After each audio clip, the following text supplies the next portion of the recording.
Hello les filles, j'espère que vous allez bien. Alors aujourd'hui je vous retrouve dans une story time. Je vous avais exposé l'idée sur Snapchat il y a quelques temps et vous aviez été hyper nombreuses à vouloir des story time et à me dire que oui, ça vous plaisait ce genre de vidéo. Donc comme je vous l'ai dit sur Snapchat, je vous le dis aujourd'hui sur YouTube, j'ai vécu énormément de choses dans ma vie, des choses drôles, des choses un peu moins drôles, et j'aimerais faire des story time non pas pour raconter ma vie parce que c'est pas le but, mais vraiment pour vous apporter une morale à chaque histoire, pour vous apporter de l'aide, que vous soyez dans la situation ou non, que vous connaissiez des gens dans certaines situations ou non que j'ai connues, et j'aimerais vraiment que ça vous apporte de l'aide avant de vous apporter de la curiosité malsaine. Pour cette première story time, c'est une histoire de non-assistance à personne en danger, comme vous avez pu voir sur le titre, parce que tout simplement j'ai été victime de non-assistance à personne en danger. Moi, il faut savoir que lorsque j'étais en terminale, donc ça fait 6-7 ans, je faisais énormément de malaise vago. Alors, un malaise vagal, qu'est-ce que c'est? C'est tout simplement un malaise qui peut arriver pour tout et n'importe quoi. C'est un malaise qui peut arriver parce que vous avez trop chaud, parce qu'il y a trop de monde, parce que vous êtes dans un confinement, parce que vous êtes trop longtemps debout, parce que vous recevez un coup, enfin ça peut arriver pour tout et n'importe quoi. Donc ce qui n'est pas forcément top parce que dès que vous sortez dans la rue ça peut vous arriver, et voilà, c'est quelque chose qui est un peu dangereux quand même. Vous tombez dans les pommes pendant au moins 10-15 minutes, vous savez pas ce qui se passe, n'importe qui peut venir et peut faire ce qu'il veut de vous, et voilà, enfin c'est hyper dangereux quoi. Et un jour j'allais au lycée, donc c'était un jour de grève, et à un moment le métro s'arrête. Et c'était vraiment, voilà, c'était vraiment blindé, c'était un matin, tout le monde allait au boulot, tout le monde allait au lycée, tout le monde allait à l'école. Et le métro voulait pas avancer, et j'étais à seulement 2 stations de là où je devais aller, enfin de là où je devais descendre pour aller au lycée. Je commençais quand même à avoir une sorte de malaise, je commençais à avoir chaud, je commençais à me sentir mal, je pouvais pas rester debout, et moi ce que je fais avant d'avoir un malaise, idiote que je suis, au lieu de rester en place et ne pas bouger ou essayer de m'asseoir, enfin même s'il n'y avait pas de place, mais essayer de demander une place, non, moi ce que je fais c'est que je bouge un peu dans tous les sens, j'essaie de trouver une position, mais en fait ça vous gaspille le peu d'énergie que vous avez. Et ce qui devait arriver arriva, je suis tombée dans les pommes, donc je me souvenais plus de rien. Enfin voilà, quand vous tombez dans les pommes, ça devient noir, moi en tout cas ça devient noir, je ne vois plus rien, ça devient noir pendant 2-3 secondes, et là ça y est, je tombe dans les pommes. Je me réveille, donc déjà on était arrivé à ma station et le métro était arrêté avec les portes ouvertes, donc on était arrivé à la station où je devais sortir.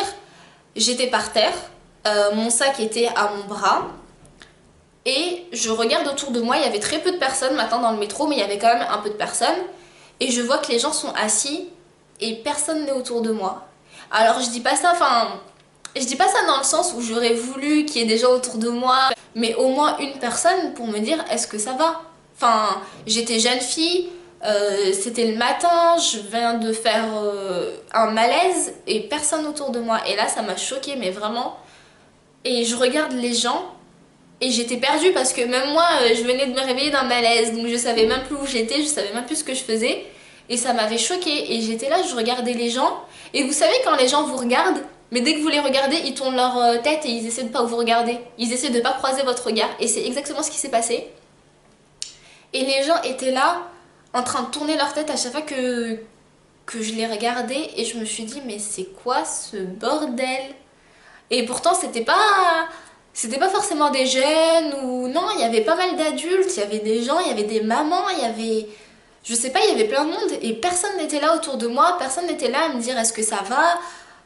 Enfin, ça m'a, honnêtement, je vous le dis, ça m'a vraiment choquée, et depuis ce jour, je me dis dans ma tête, c'est chacun pour soi et Dieu pour tous dans cette vie. Parce que les gens, mais vous pouvez mourir, mais vous pouvez faire une attaque devant les gens, et je peux vous assurer que, imaginons dans une rame de métro parisien, allez, dans une rame, il n'y aurait même pas une personne pour venir vous aider. Une personne, et encore peut-être que la personne, voilà, vous tombez sur une personne avec un cœur pur.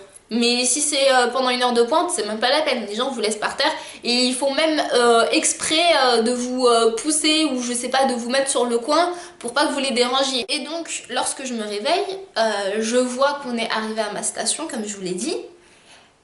Et là, je suis tellement faible et je veux pas rester dans le métro, enfin avec tous ces gens qui m'ont pas aidé, tous ces gens qui me dévisagent, je voulais pas rester dans le métro. Je sors du métro à quatre pattes. Je vous jure que je suis sortie du métro à quatre pattes comme une chienne. Et je suis sortie, je me suis mis par terre près de bancs. J'ai sorti mon téléphone et j'ai envoyé un texto à David. David, si tu passes par là, par le plus grand des hasards. David qui était tout simplement un camarade de classe avec qui je m'entendais très très bien et qui prenait la même ligne que moi et qui était souvent en retard, tout comme moi. Et donc David, je lui envoie un texto, je lui dis est-ce que t'es en cours? Il me dit non, non, il me dit je suis dans le métro, je suis un peu en retard. Je lui dis écoute, moi je viens de m'évanouir, je suis dans le métro, je t'attends à la station du lycée pour que tu viennes m'aider quoi. Et là il me dit bah bien sûr oui, j'arrive tout de suite, t'inquiète pas, je suis là dans 2 minutes. Donc pendant ce temps-là, moi je suis complètement mal, j'ai envie de vomir, j'ai des sueurs froides et il y avait personne dans la station puisque à la base c'était pas une station hyper fréquentée, voilà, c'est pas comme Châtelet, Opéra, c'était vraiment une petite station. Donc il y avait que les lycéens pratiquement et vu que les cours avaient déjà commencé, il y avait plus personne sur le quai. Et donc David arrive et il vient me voir et il voit que vraiment je suis mal parce que moi quand je suis mal je suis jaune déjà qu'à la base je suis jaune mais vraiment quand je suis malade je suis voilà c'est Homer Simpson quoi. Et donc David vient me voir et il me demande si ça va etc. Et là on décide d'aller voir l'accueil qui se trouvait donc au niveau zéro du métro. Donc on monte les escaliers tout ça, il me prend mon sac etc. On va voir l'accueil et là l'accueil ont été hyper réactifs, enfin voilà, hyper humains, etc. Ils m'ont fait rentrer dans leur cabine. Ensuite ils ont appelé les pompiers quand même parce que j'allais vraiment mal et que mon état n'allait pas mieux. Après à un moment je dis à David écoute David vas-y va en cours, j'ai pas envie que voilà tu rates non plus 1 heure de cours rien que pour moi quoi donc vas-y. À partir de là les pompiers sont arrivés et m'ont ramené à l'hôpital parce que voilà j'allais pas très très bien mais au final j'avais rien eu. Pourquoi est-ce que je vous raconte ça? Surtout l'épisode où je me suis réveillée, il n'y avait personne autour de moi. Parce que si vous voyez ça, si dans la rue, dans le métro, dans un bus, dans quel que soit l'endroit où vous êtes, il y a quelqu'un qui tombe devant vous, même pas tomber dans les pommes, hein, même tomber tout court, quelqu'un qui tombe, quelqu'un qui s'évanouit, quelqu'un qui lui arrive quelque chose, quelqu'un, vous voyez qu'il a une réaction bizarre, qu'il n'est pas, voilà, tout d'un coup, il a quelque chose, allez le voir et demandez-lui si ça va. Honnêtement, demandez-lui si ça va. Moi, ça va. Moi, c'était rien. Enfin bref, voilà la morale. Donc cette story time aura été très courte en elle-même, mais c'est juste pour vous parler de la morale plus particulièrement. Je sais pas si des gens ont aussi eu cette situation. Le contraire ne m'étonnerait même pas. Honnêtement, je pense que même par rapport aux agressions, il y a plein de gens qui parlent pas et ça c'est encore plus grave parce que voilà, ça veut dire que vous êtes tous des tapettes et ça veut dire que les gens ont peur quoi, les gens ont peur mais les gens ont peur de quoi?